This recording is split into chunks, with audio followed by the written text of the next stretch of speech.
Ha sido un estruendo horroroso y de repente una explosión grande. A escuchar a la gente gritar y ayudarme y socorro. Muchos escombros, mucho humo.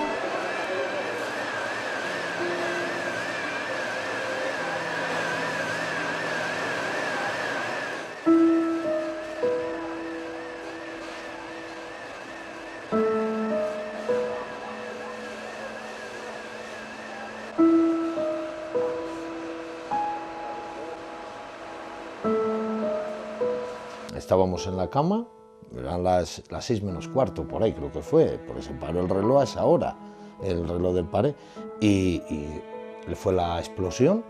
No fue una llamada de otro familiar, me comunicó que estaban dando por radio, por prensa, más que nada general en España, que había habido una explosión aquí en Gaspar Arroyo. Vamos, salté de la cama y me vine corriendo, por supuesto. Yo no pensaba que iba a haber sido tanto el alcance de la tragedia. Y cuando vi esto, el barrio destrozado completamente, ya me temí lo peor. Y así, por desgracia, sucedió, claro. Me levanté, salí al pasillo a mirar por la ventana y vi que faltaba el edificio de enfrente. Pero claro, lo que no me fijé fue en los cristales, que eso lo vimos de día. Cuando vino el día, se vio todas las paredes con todos cristales de las terrazas, de la terraza nuestra y de más que saltaban, clavados por las paredes, en los sofás. Dijo el jefe de bomberos, dice, estáis vivos porque estabais en la cama. Al tener la terraza toda cristalada, claro, la onda metió toda la terraza para adentro y todos los cristales, ¿dónde fueron? Por el piso, donde pillaban. Así que en la cocina estaban todos los muebles, el frigorífico, todo tenía impactos de cristales. Más que la puerta de la calle, no había puerta. Y es que no decir, se ha caído la puerta, estaba hecha cachos la puerta, trozos de madera por el portal. En el número 5 vivía mi madre, mi sobrina. Entonces cuando ocurre esto, pues la verdad nosotros venimos a esta calle justo 5 minutos después de la explosión. La calle estaba toda llena de humo, coches ardiendo. Cuando entramos en el portal se hundió. Después tuvimos que sacar a 12 personas que estaban en un primer piso por la parte de atrás. Entonces, hombre, las imágenes que nosotros vimos aquí 5 minutos después pues eran dantescas, la verdad. Eran unas imágenes que no se borran tan fácil. Aquella madrugada estábamos en Barcelona, concretamente en Calella. Habíamos ido con los de la Peña a Barcelona, aunque que coste, yo soy del Real Madrid, pero tengo un hijo en Barcelona y entonces pues era un viaje de 3 días, aprovechar el 1 de mayo esto, lo cual estaba muy bien. Pues mira, aprovechamos, vamos aquí, vemos a nuestro hijo. Oye, sí, tan felices, ¿no? Te quiero decir. Y nos enteramos, el mismo día me llamó el otro hijo de aquí, desde Palencia, nos llamó a las 7 de la mañana, o las 7 menos cuarto. Ya nos sorprendió esa hora, ¿no?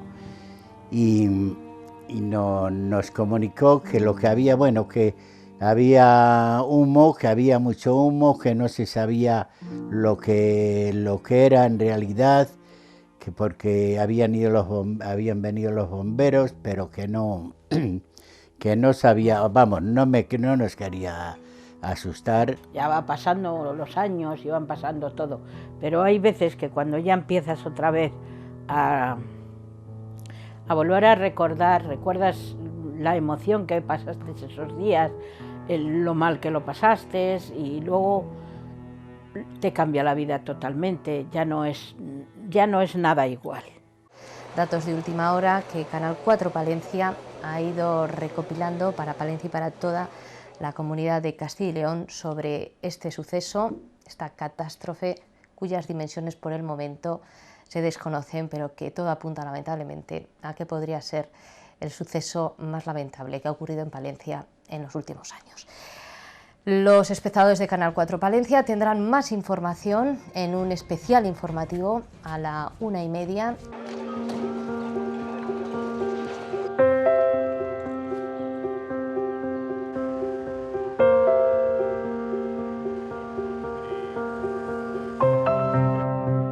Sí, adelante. Hola Jesús. Hola, buenos días, ¿qué tal? Buenas. ¿Cómo ¿Qué tal? está? Encantado. Muy bien. Venimos a recordar aquel 1 de mayo de 2007, esa tragedia que hubo en Palencia, en la calle Gaspar Arroyo. Muy bien. Aquí, en el 112, en este centro de operaciones, llegó la llamada pidiendo recursos. Efectivamente, muy poco antes de las 6 de la mañana, unos minutos antes, entró una llamada en el Centro Coordinador de Emergencias Sanitarias de Castilla y León, que físicamente está aquí en este edificio, y desde el cual coordinamos todos los recursos sanitarios extrahospitalarios de la región, de la comunidad autónoma de Castilla y León. Y efectivamente nos comunican que ha ocurrido una explosión en un edificio de Palencia, en una comunidad de vecinos, en el cual pues, puede haber muchos fallecidos y muchos heridos. Y en efecto, pues, los afectados fueron más de 170 personas, los afectados, y cuando llegamos, llegan nuestros recursos, que el primero llega prácticamente a los 2 minutos, y prácticamente a las 6 de la mañana, es decir, pasados menos de 5 minutos, teníamos ya 8 recursos móviles allí con la movilización de todo el personal sanitario y de apoyo que en aquel momento fue reclutándose. Lógicamente, para una tragedia de este tipo, que es un accidente, un incidente muy grave, lo podíamos catalogar como catástrofe, fueron movilizados todos los recursos disponibles en ese momento, tanto de Palencia como de las zonas periféricas o limítrofes. Concretamente, se movilizaron todos los helicópteros sanitarios que teníamos a disposición en Castilla y León, que en ese momento pues, fueron 3 helicópteros sanitarios. Se movilizaron 8 soportes vitales avanzados y otros 8 unidades de soporte vital básico. También se movilizó al personal sanitario de la atención primaria, que estaba en ese momento en Palencia, con lo cual, desde este centro coordinador se coordinan todos esos recursos. A su vez, en esa coordinación también entran las llamadas para avisar que los hospitales estén disponibles por las necesidades de sangre o de efectivos sanitarios que tengan que en ese momento ser necesarios. Entonces, a partir de ese momento se pone en marcha todo esto, por supuesto, el 112, que es el teléfono que registra y recibe las llamadas, moviliza todos los recursos, tanto a Protección Civil como bomberos, lógicamente, como no puede ser de otra manera. También la Cruz Roja intervino en ese momento, más luego pues, todas las fuerzas de seguridad del Estado, que también, una vez que entran estas llamadas, son alertadas.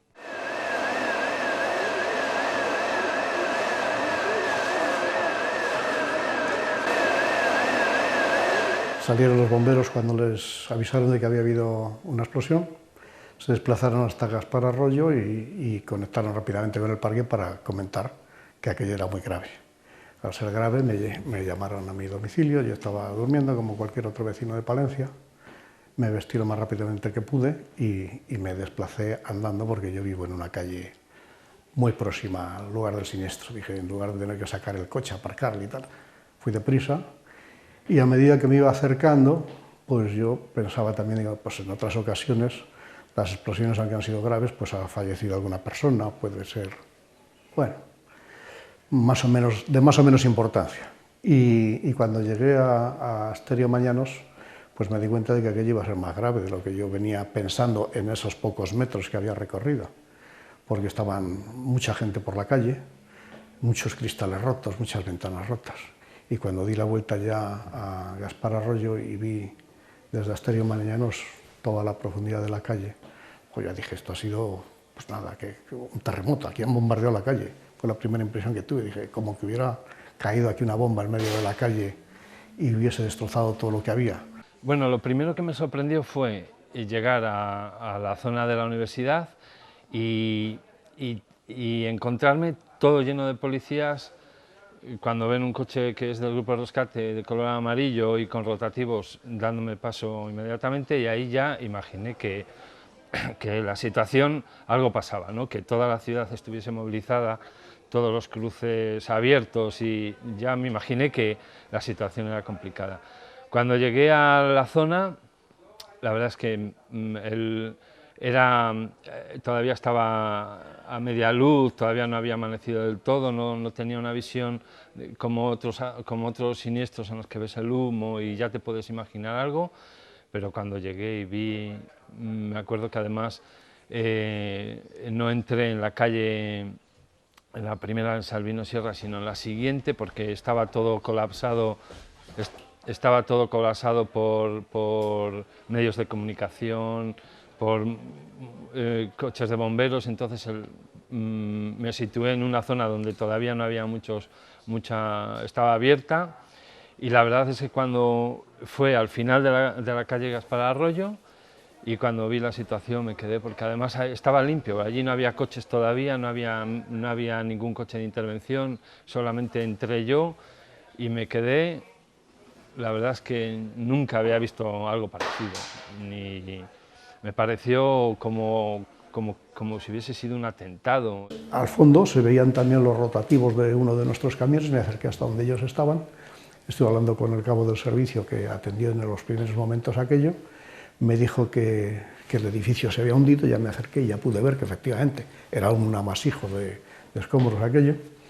Dimos la vuelta por la parte de atrás donde estaba la antigua cochera, o creo que sí que todavía la cochera de la Policía Municipal, porque hay un desnivel entre las dos calles y los escombros quedaban ligeramente por encima de la calle del patio interior, pero desde allí se podía acceder al edificio, donde ya teníamos a 2 o 3 bomberos junto con un par de policías locales rescatando personas. Sacaron varias personas en aquellos primeros momentos.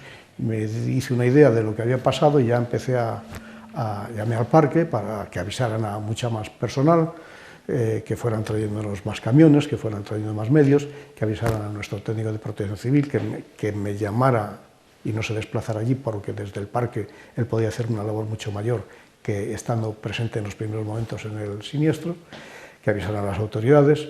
Se empezó ya a llamar también a los voluntarios de protección civil, en fin, ya se empezó a organizar todo aquello. Ya me cogí el teléfono, era mi compañero Andrés Redondo, y me dijo: vete para el parque, Paco, que ha habido una explosión en Gaspar Arroyo, se han caído 3 edificios y me tienes que mandar todo el material que tengas de obras públicas. Y dice: pero vete para el parque. Y bueno, pues eran las 6 más o menos, 6 menos 5, 6 menos 10 de la mañana del 2007. Y me fui para el parque y no aparecí en casa hasta los 3 o 4 días restantes.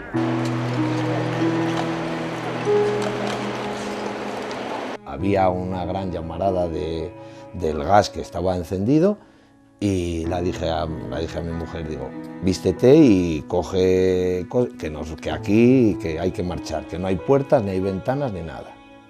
Y así fue, salimos fuera al pasillo, y ya por la vecina ayudé a salir, saqué a una vecina, la bajamos abajo, mi mujer y yo, a la Cruz Roja, volvimos, bajamos a otra. Todas las balconadas balanceándose ahí, toda la manzana, de toda la casa, todos los edificios como estaban, y es que de verdad, es que, o sea, no te lo esperas. No se veía, no había luz, y salir ahí a la calle y ver una llamarada enorme, allí un bombero intentándolo apagar, que no se apagaba, hasta que no cortaron el gas de la calle, y llevarla y ver explotar un coche, y todo escombros y todo cristales, y tener miedo de que saltase algo, no que te ibas a tropezar, tener el miedo de que explote más, y después volver a subir y buscar a otra vecina que había.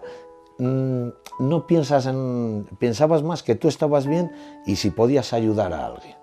Toda la calle llena de cascotes, muchas ventanas, muchas persianas colgando, barandillas, pero 4 o 6 metros colgando por un lado, por otro, todas las ventanas destrozadas. Al fondo de la calle salía el humo, se veía un montón, sobre todo había muchísimo polvo en la calle, no se podía casi ni respirar.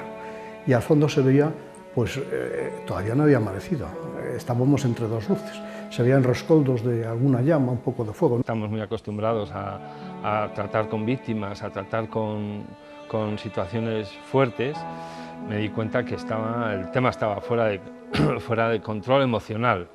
Trabajando es la única manera que tienes de encerrarte en esa situación y que no te afecte emocionalmente, pero les mirabas a los ojos y veías que no solamente el humo, todas las caras negras del polvo, de todo eso, sino que la situación era muy dura. Lo primero que había que hacer era despejar la zona para poder entrar allí y poder acercarnos y poder maniobrar. Entonces, al mando que había de la policía local, al que yo pude ver por allí y conocí, le dije: oye, lo primero que necesitamos es que nos retiréis todos estos coches, porque estaba todo lleno de cascotes, y los coches con, ya digo, ventanas encima, trozos de ladrillo, bueno, terrible, ¿no?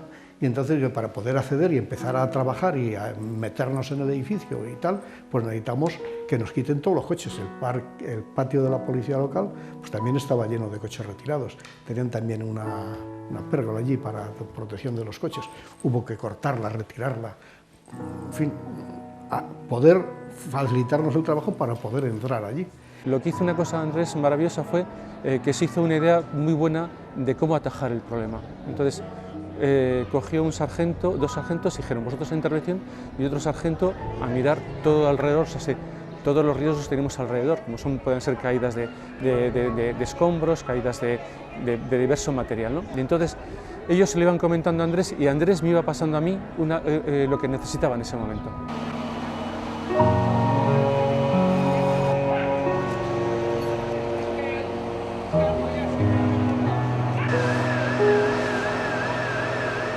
La coordinación sanitaria, primero, fundamental, que el centro coordinador sea alertado como ocurrió. Segundo, el centro coordinador tiene que alertar a todas las unidades que en aquel momento considere oportunas, y a partir de ahí pues todos los recursos se van movilizando pues con la celeridad mayor posible. De manera que prácticamente en una hora todos los recursos que he mencionado, los soportes vitales avanzados, básicos y los helicópteros, fueron llegando en menos de una hora hasta el lugar del suceso. Allí, a su vez, tenemos un equipo que se instala en situaciones como estas, que es un pequeño hospital, lo que llamamos APOL o PMA, y estuvo también allí situado pues, para recibir la atención mejor posible pues, ante esta tragedia.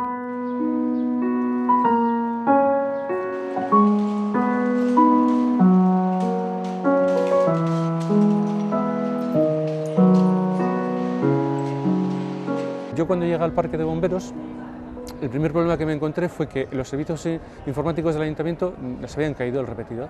Entonces no tenía teléfonos. Menos mal que tiene una agenda electrónica con un montón de teléfonos, y pude tirar de ahí hasta que se restablecieron los servicios, ¿no? Y lo primero que hice fue contactar con una empresa de áridos, que fue fundamental, ¿no? En el sentido de que me mandaron camiones enseguida. Entonces, automáticamente empezaron a mandar maquinaria. Creo que aproximadamente a los 3/4 de hora de llamarles yo, empezaron a llevar allí camiones para desescombros.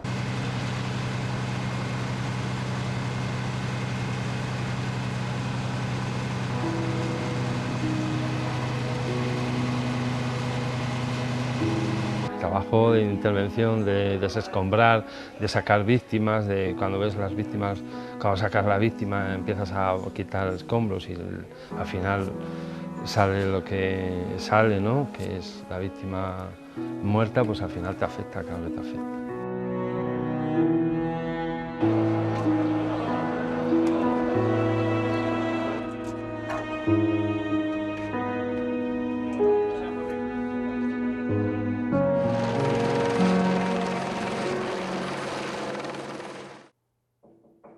Adelante. Hola. Hola, Laura. Buenos días. ¿Qué tal? Buenos días. Paloma, usted coordinó al equipo de la Policía Científica aquel 1 de mayo del año 2007. ¿Cómo lo recuerda?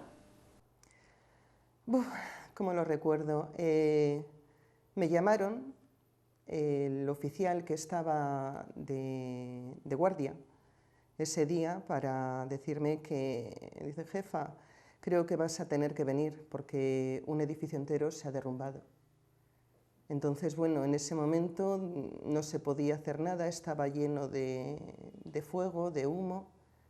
Entonces se pasó a buscarme, fuimos para allá y lo que recuerdo es pues todo lleno de humo, todo lleno de gente, un desastre, lleno ladrillos, todo muebles rotos, papeles, había osos de peluche que en ese momento lo único que pensaba que por favor no hubiera ningún niño. Haces una estimación, no sabes lo que puedes encontrarte, no sabes lo que hay debajo. Y bueno, esto fue el inicio. A partir de ahí empezamos a avisar a todo el mundo y con las personas que iban llegando se montaron dos equipos, el antemortem y el postmortem. El antemortem se encargaba de estar por allí dedicándose a recopilar todo lo que podíamos tener sobre las personas que vivían allí, las personas que estaban empadronadas, familias, necesitamos datos de a quienes podíamos encontrar. Y luego el equipo postmortem, que se decidió que como podía haber bastantes víctimas, un sitio cercano y que tenía capacidad para albergar, no sabíamos qué, fuera el pabellón de Marta Domínguez. Entonces, bueno, pues cuando empezaron a aparecer los primeros cadáveres, se les empezó a llevar a Marta Domínguez y, bueno, fueron apareciendo los cuerpos enteros, hasta 7.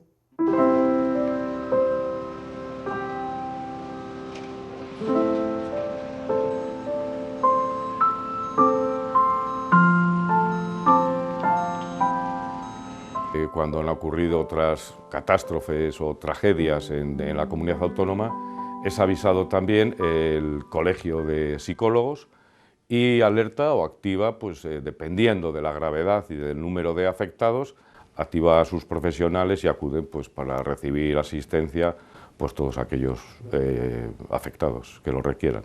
Lo que a mí me sorprendió al llegar es ese silencio humano. Había un silencio humano y había una serie de ruidos de motores.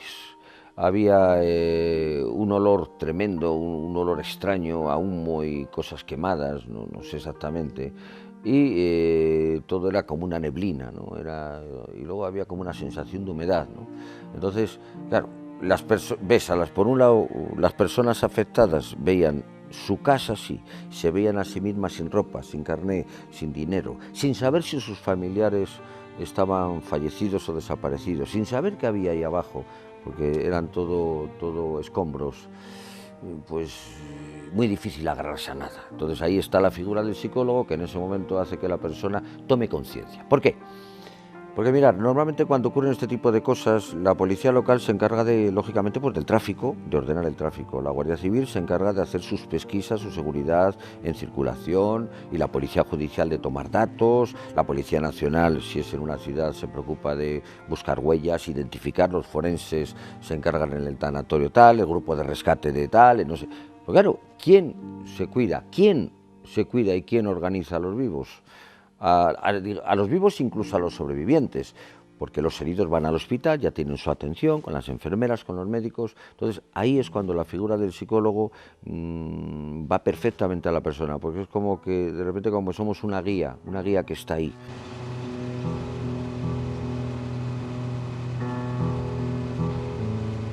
También tuvimos que organizar en los primeros momentos el que algunas personas de los vecinos que vivían por allí pudieran entrar a rescatar enseres, medicinas, documentos, joyas, aquello que fueran necesitando.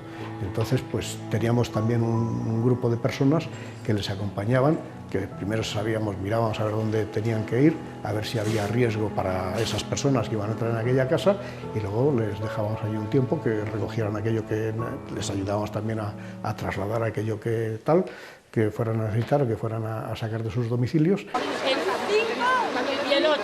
Una persona. Una o dos como mucho. Vamos, 5. El 5 y el 8.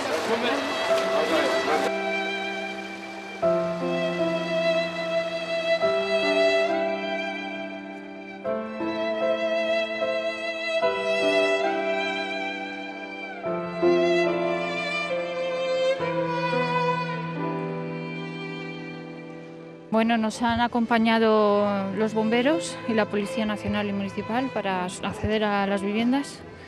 Y nada, nos han dicho que rápidamente cojamos lo más necesario, medicinas, documentación, y que corría peligro y que enseguida terminásemos, claro. Hemos cogido ropa, sobre todo ropa, porque no en pijama está, incluso ni la bata, medicamentos y ropa. Pues entraba yo a la habitación por una mochila creyendo que no estaba, que la habían sacado esta mañana. Y ha empezado a ladrar, ha empezado a correr y lo hemos podido coger como hemos podido. Estaba, mira cómo está tiritando.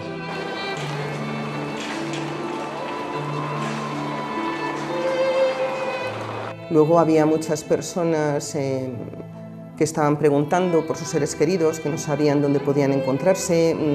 Fue una noticia que además recorrió rápidamente, todo el mundo se enteró y todo el mundo estaba preocupado por personas que conocían. Yo iba llevando la relación de las personas que podían estar con las que nos iban apareciendo. En el Marta Domínguez, junto con el forense, el forense se encargaba de hacer las autopsias, nosotros nos encargábamos de hacer las necroreseñas, los reconocimientos, tanto por la identidad del dedo como reseña fotográfica a través del DNI. La entrega de efectos fue todo, la verdad, que lo que antes habías estado viendo por la televisión de grandes catástrofes nos lo encontramos en directo. Tuvimos que andar indagando mucho con la policía porque claro, había personas que no sabíamos si estaban o no estaban. Los bomberos hicieron un trabajo y los grupos de rescate buenísimo porque tenían que ir mano a mano, tratando de evitar las excavadoras inicialmente para no dañar los cuerpos. Entonces, a partir de ahí, desde el punto de vista psicológico, lo que hicimos fue apoyar a cada una de las familias, a los afectados, y por apoyar entendemos pues desde acompañar, ventilar, legitimar, es decir, todo un protocolo que tenemos de actuación con los afectados de este tipo de catástrofes. No me lo creía lo que estaba viendo y he vuelto a mirar, he abierto la ventana y he empezado a escuchar a la gente gritar y ayudarme y socorro y lo he pasado tan mal que lo primero que he pensado, digo, me voy a la calle, digo, no puedo estar en casa y lo he pasado pero fatal. Siempre hay una fase de negación, de incredulidad, de extrañamiento, de alienación, que no parece que eso vaya contigo, te parece una película. En casi todos los casos hay un momento de negación, esto no puede ser así, no me puede estar pasando a mí, entre otras cosas porque no es un tema solamente cognitivo, sino que el choque es tan fuerte, el estrés agudo es tan fuerte que notas que tu cuerpo como que no es el tuyo. Hablo de los afectados directamente, como que el cuerpo no es tuyo, tienes unas sensaciones tan extrañas, tan profundas, de angustia, de activación, de tensión, que es como que no eres tú. Por tanto, si no eres tú, es como que no te está pasando a ti. Entonces lo normal es que se vayan haciendo como unos ciclos, como unos picos de sierra, en unos estadios, en unos ciclos caes en la cuenta, es decir, lo que llamamos toma de tierra, de que eso sí te está ocurriendo a ti, y en otros momentos te evades, evitas, escapas y te lo niegas. Pero bueno, poco a poco esa curva vas tomando conciencia de que realmente esta vez te ha tocado a ti. Estábamos durmiendo y de repente una explosión grande. Yo me levanto corriendo a buscar a mi madre, que vivo con ella, y salí a la calle, no sé más. Y ahí en el número 4 Calle Biosé está todo caído. Pero no sabemos más de nada. Y a mí esto me lo han dejado, hija, porque estaba desnudita, viva. ¿A qué te agarras? A nada. Te agarras a tus reacciones fisiológicas. El que es religioso se agarra a la religión, el que... cada uno se agarra a lo que puede, pero generalmente en esos momentos falla todo. Es decir, los mecanismos habituales que empleamos en la vida para afrontar, defendernos, atacar, trabajar, decidir, en esos momentos no vale. O sea, durante una serie de horas y de días, esos mecanismos no valen. Es decir, la gente queda indefensa, queda vulnerable, queda sensible. O sea, no existe un entrenamiento para eso. Cuando nos van ocurriendo este tipo de cosas, y más si son muertes de tipo violento, y más si son muertes inesperadas, y más si son muertes en las cuales hay toda una serie de estímulos discriminativos como derrumbes, bombas, destrucción, ruidos, oscuridad, es decir, cuando hay elementos muy distorsionados, es decir, cuando tu entorno, cuando además de perder a un ser querido, tu entorno se rompe, no solo se rompe la vida de tu ser querido, sino se rompe también el entorno donde está ocurriendo, es cuando se produce ya en muchos casos disociación, es decir, no tienes dónde agarrarte, no te puedes agarrar ni la persona porque ha muerto o ha fallecido, ni las personas se pueden agarrar a ese entorno porque ha quedado roto. Y ya, bendito sea Dios, lo que vi. Eso era horroroso, horroroso, horroroso. No llores, que... Pobre gente esa, Dios mío. El que no ha vivido lo que es una cosa de estas, pues no se sabe, no se puede razonar. El que no ha vivido cuando se te muere un ser querido, el que un amigo, alguien, simplemente establezca un simple contacto contigo, que es como una orientación, como una brújula, como un sostén de tu vida, el que no ha vivido eso, pues lógicamente no puede entender lo que es la figura del psicólogo en una catástrofe o en un desastre.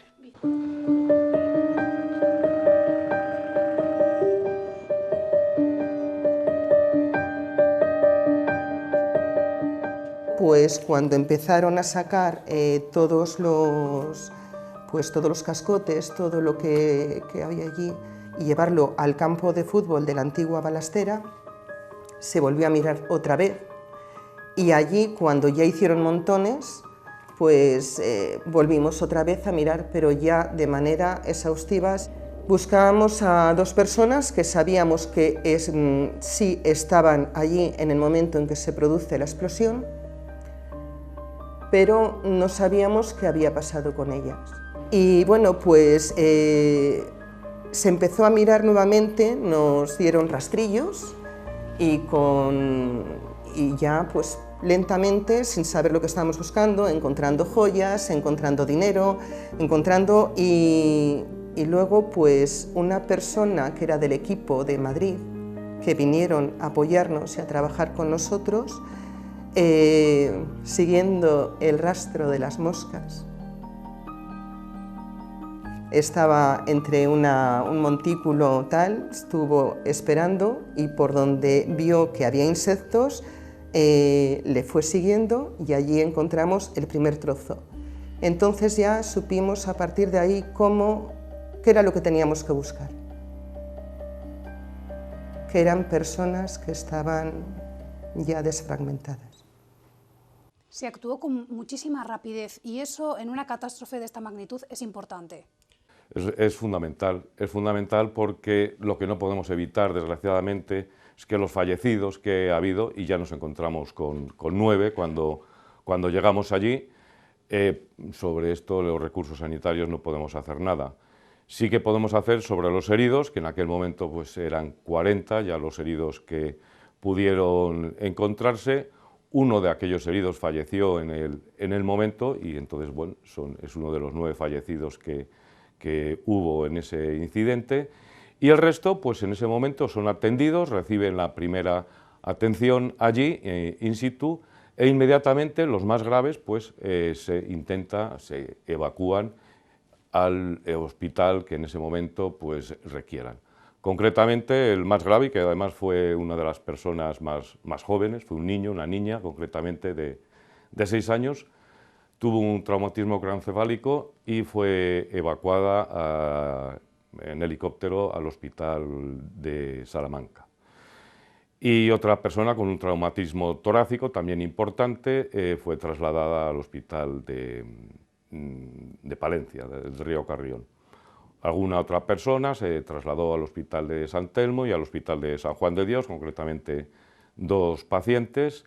El resto fueron atendidos, hasta 7, si no recuerdo mal, en el equipo de atención primaria de Palencia, que estaba en aquel momento de guardia, y el resto pues, fueron atendidos allí prácticamente dados de alta, de manera que la situación fue esa. Lógicamente, luego los servicios ya sociales pues, se encargaron de atender al resto de personas que, lógicamente, habían perdido su vivienda y que en aquel momento pues, tuvieron que recibir la atención adecuada mediante alojamiento en hoteles, residencias, etcétera, etcétera.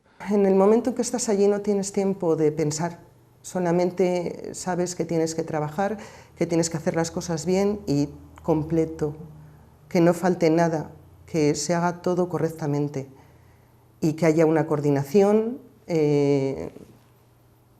es lo que estás buscando. Luego, cuando ya llegas a casa, entonces dices, ¡jo, ostras! Esto no puede volverse a repetir.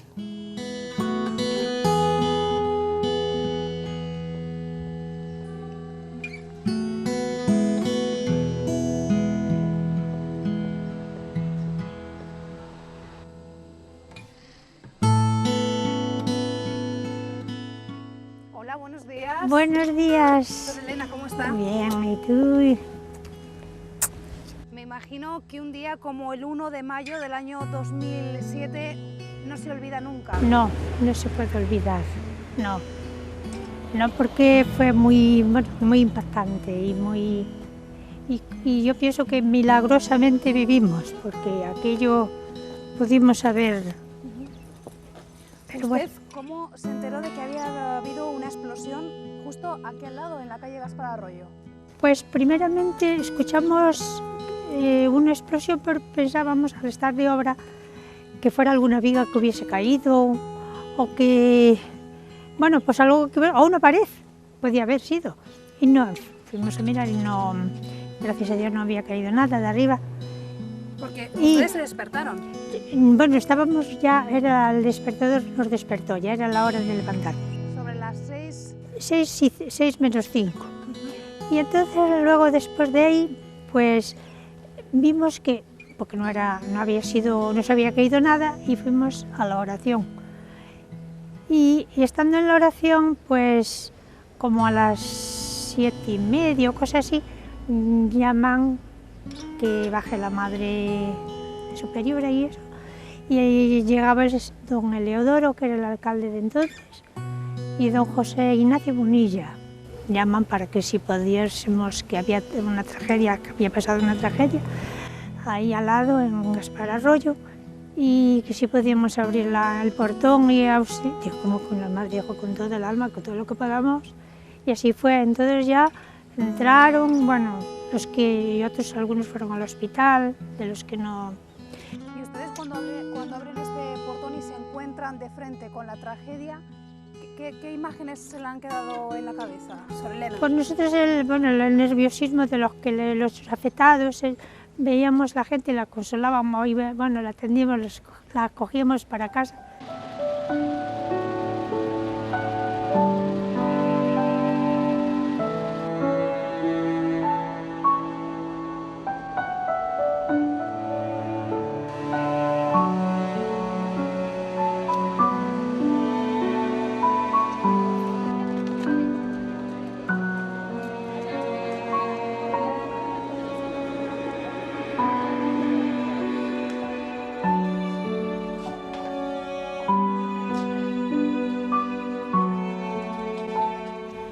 Y así fue transcurriendo el día, pero el día primero fue de mucho estrés, como decir, así de mucha. Pero bueno, se fueron, como no había sido, fue mucho, pero pudo haber sido más. Porque al parecer, como era festivo, pues había menos gente en los pisos y bueno.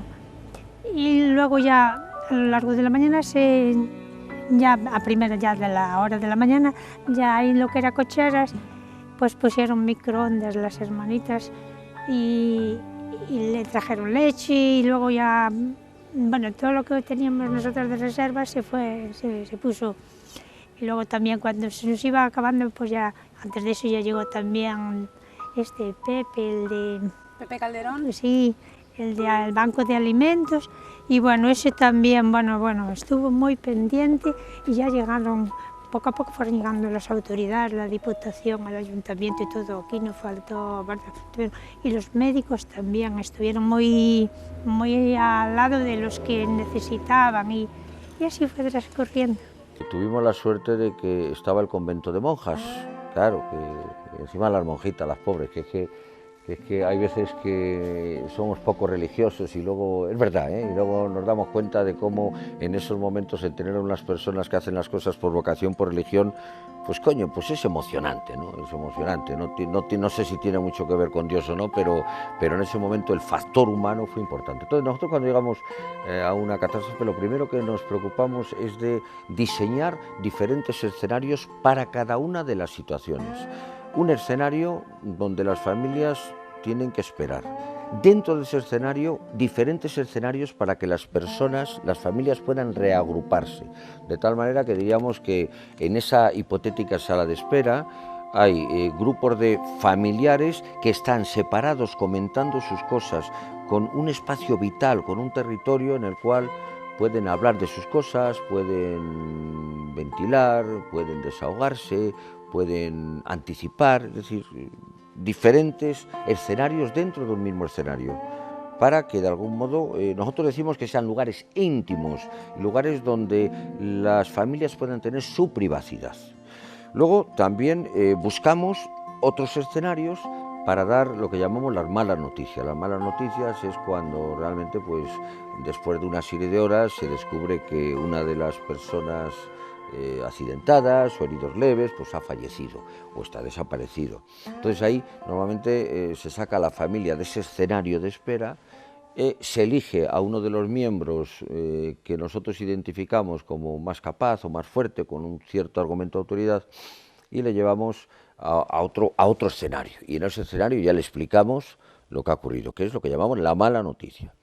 Y luego hay otros escenarios de salida para que esas personas no vuelvan al mismo escenario de espera, para evitar un poco el contagio de las demás familias. Entonces, es lo que tratamos de hacer. Entonces, por ejemplo, aquí fue muy fácil, pues porque las monjas cedieron muy amablemente el lugar, entonces había múltiples despachos, múltiples salas de espera, y pudimos tener a las familias pues un poco separadas. Entonces, a medida que iban llegando otros miembros de la misma familia del afectado, pues les íbamos distribuyendo, es decir, familia X, ya sabemos cuando llegaba un amigo, un familiar, dónde poderles llevar. Mucho nerviosismo. Sí, pero al mismo tiempo llegaban, no sé, llegaba la gente a escucharles y a atender a los... Sí había, pero bueno, viendo lo que pudo haber sido más. ¿Algún afectado también se alojó aquí? Porque mucha gente, Sor Elena, se quedó sin casa. Sí, pero los familiares, los que tenían familias, ellos también les llevaron. Las familiares ya quedaron poco, por la noche ya había poca gente aquí. Para dormir, bueno, luego se quedaron unos romanos o así, dos noches me parece, pero ya más no. No tampoco fue bastante. Se arregló pronto eso, como estaban las familias de los afectados, estaban fuera, al llegar, pues ellos también se encargaron de llevarlos y eso sí, no. Todo el mundo cooperó a ayudar, ¿verdad?, para que no se sintieran, pero el impacto fue muy, muy fuerte, porque de repente que te ves entre los escombros, yo pienso que tuvo que haber sido los que se dieron cuenta, los que no, pues... Tengo que agradecer tantos voluntarios, tanto policías como personas de la calle, voluntarios pues de protección civil, de bomberos, en especial recuerdo, y tengo que agradecérselo desde aquí, a las hermanitas de los ancianos desamparados, que se comportaron con nosotros, con todas las personas, tanto los que estuvimos trabajando como las víctimas, los heridos, con todos nos estuvieron alimentando y cuidando. Y ahora, 10 años después, Sor Elena, ¿qué piensa? Uy, pues bueno, yo pienso, sigo diciendo que ha sido un milagro. Sí, hemos estado, bueno, protegidas por la Virgen, porque si no, aquello fue, pero bueno, ya pasó. ¿Usted se emociona, Sor Elena? Ah, claro, recordándolo sí, sí.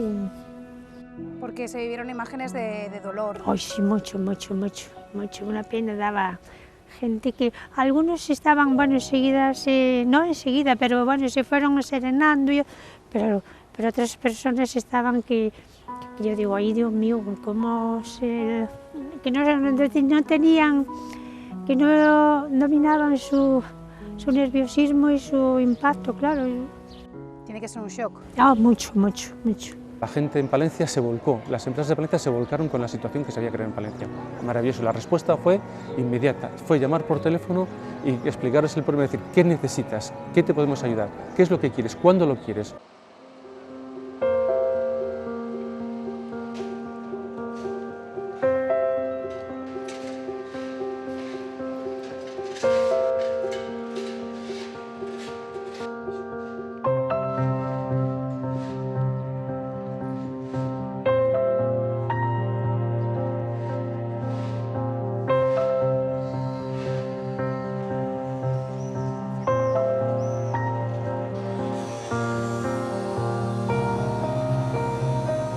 Durante aquellos días, durante aquellos primeros 8 días no se paró. Y organizamos turnos de bomberos, de turnos de mañana, tarde y noche. Teníamos otro equipo de bomberos en el parque por si había la necesidad de salir a atender cualquier otro siniestro que se produjera fuera de aquel que teníamos entre manos, y estuvieron pues prácticamente todos los bomberos trabajando o en el parque esperando otras llamadas o sabiendo que iban a entrar a trabajar en el turno de tarde o de noche, porque allí no se paró durante aquellos 7 o 8 días. Fue un trabajo continuo. Incluso en ciudades desarrolladas de Europa, donde casi todo está bajo control, cuando pensábamos que el gas natural o el gas estaba bajo control, al final este accidente te hace cambiar todos los esquemas, te hace cambiar todo lo que estás pensando, y que al final eso te afecta durante muchos días de dormir, muchos días de trabajo. Es una experiencia que espero no volver a pasar. Dura, creo que en conjunto se hizo bien todo, por parte de profesionales, de voluntarios, de las monjitas. Creo que se trabajó bien, se trabajó mucho, porque en el caso de la policía en concreto, Policía Nacional, igual que bomberos y policía local, estuvimos durante una semana trabajando sin parar hasta que aparecieron estas personas, hasta que teníamos que recoger los restos, las cosas de valor que pudiera haber para entregarlas a sus legítimos propietarios y si no ponerlo en depósito judicial, que es lo que se hizo con el dinero y con lo que no pudimos acreditar la procedencia. Entonces es mucho trabajo, mucho. Tengo que decir que los bomberos de Palencia se portaron maravillosamente bien. Hubo mucha gente que se enteró y que se presentó sin que hubiera habido tiempo para llamarle. En las 2 primeras horas nos llegamos a juntar 30 y tantos, 40 bomberos.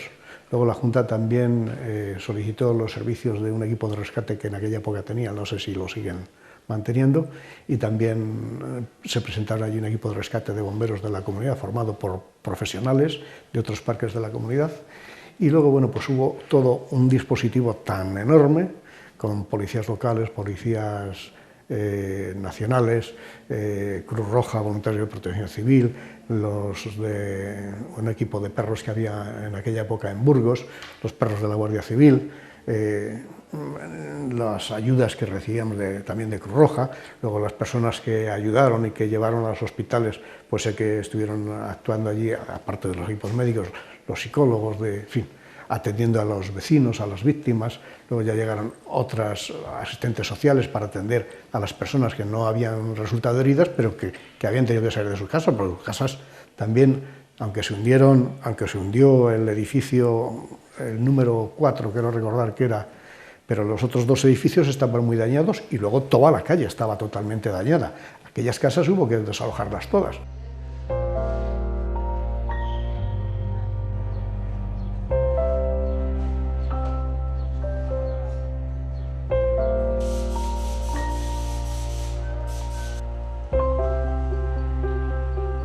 Cuando ocurre la explosión, a los 3 días, la mayoría de las personas de esta calle nos acercamos a las oficinas del ayuntamiento de la calle Canónigas, pues un poco para ver qué había que hacer, qué podía pasar.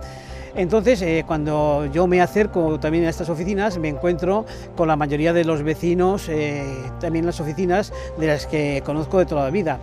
Y algunas de las personas, que por cierto habían fallecido a estas fechas, se me acercaron llorando de qué es lo que iba a pasar con ellos, qué iba a ocurrir, de qué iban a hacer, o sea, una preocupación tremenda.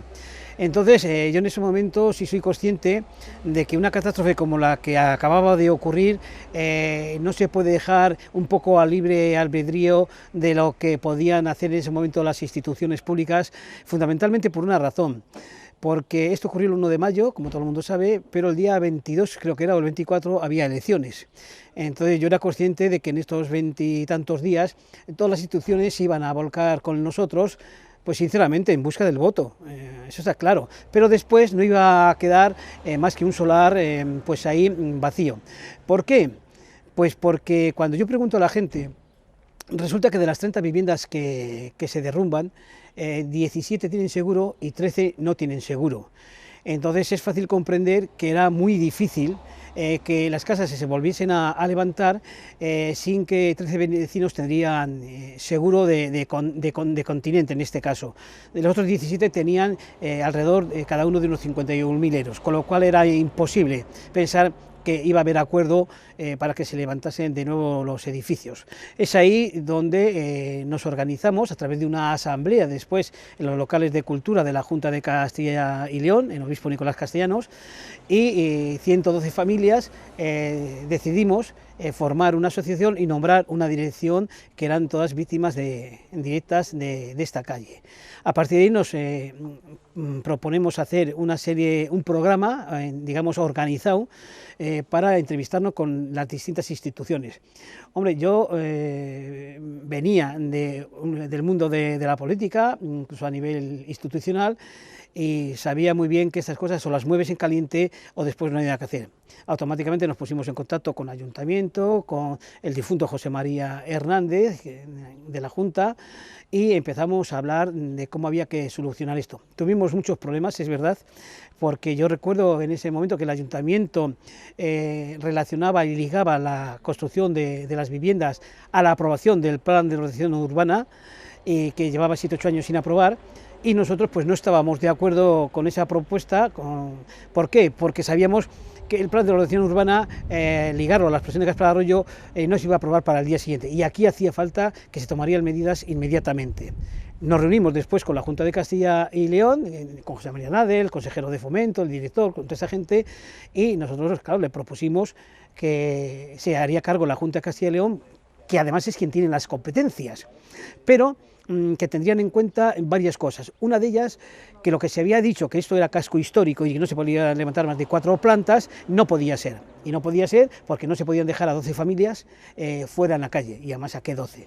Entonces, la solución que fue pues hacer una modificación puntual de la normativa, que sí se podía, pero además no plantearlo como construcción, sino como reconstrucción. Por lo tanto, ya se podían hacer las cinco plantas. Entonces, a partir de ese momento llegamos a un acuerdo, que es verdad que nos costó mucho, porque incluso la Junta hablaba de avalar créditos a las personas para lo de los pisos, y bueno, pues al final conseguimos que eso no fuese así y que solamente sería poniendo el dinero de los seguros. A partir de ahí, bueno, pues nosotros se empezó con el concurso, se le dio a una empresa. Es verdad que estuvimos muy pendientes de que salía todo muy rápido.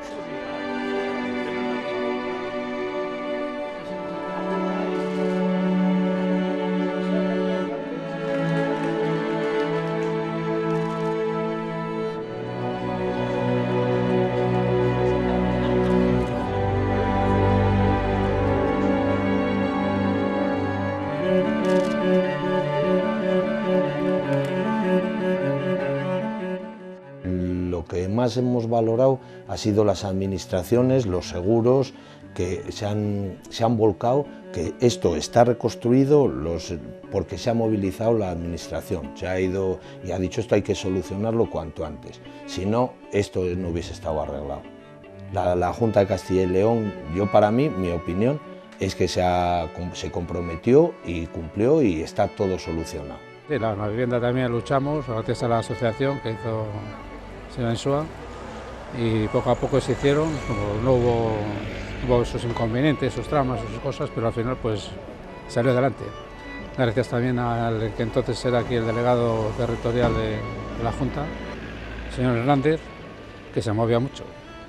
Y veo el esfuerzo que se ha hecho para levantar todo esto y para tenerlo. Tienes las cosas bien, unas cosas pues nos las pusieron de la solidaridad, y otras cosas pues las tuvimos que poner nosotros, porque todo no nos van a poner, ¿sabes? Hay que añadir cosas tuyas.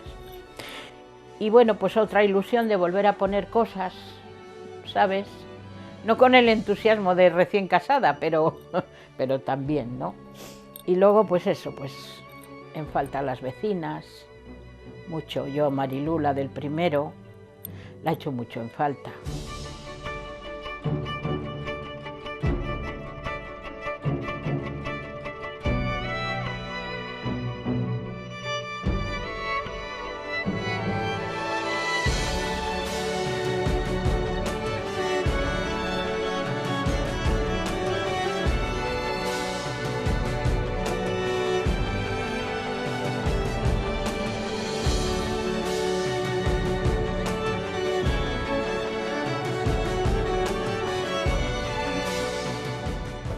se ha conseguido que las viviendas, que los vecinos tengan unas viviendas nuevas y estén a gusto, supongo que en sus nuevas casas. Yo las estuve también revisando cuando, como también hacemos la labor de prevención, pues también tuvimos que revisar el expediente de construcción de las casas y luego para la licencia final también tuve ocasión de visitarlas. Yo creo que para ellos también ha representado, fuera de la desgracia, pues encontrarse una casa nueva muy bonita, muy decentes, muy bien.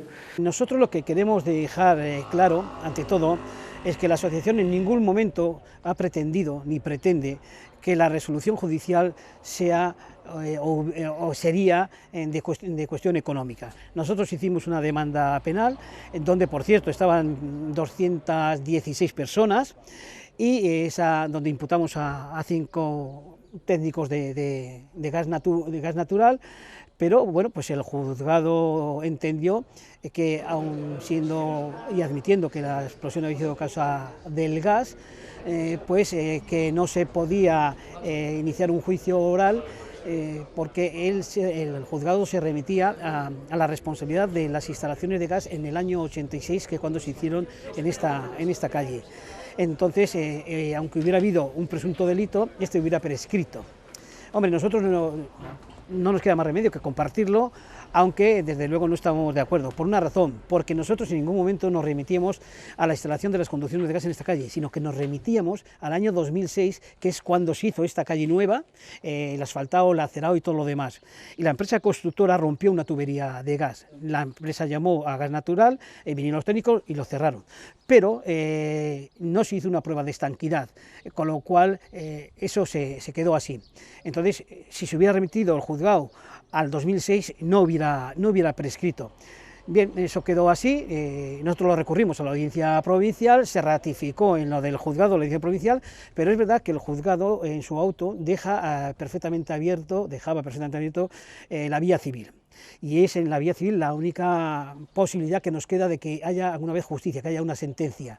Lo único que puede salvar esto es la prevención.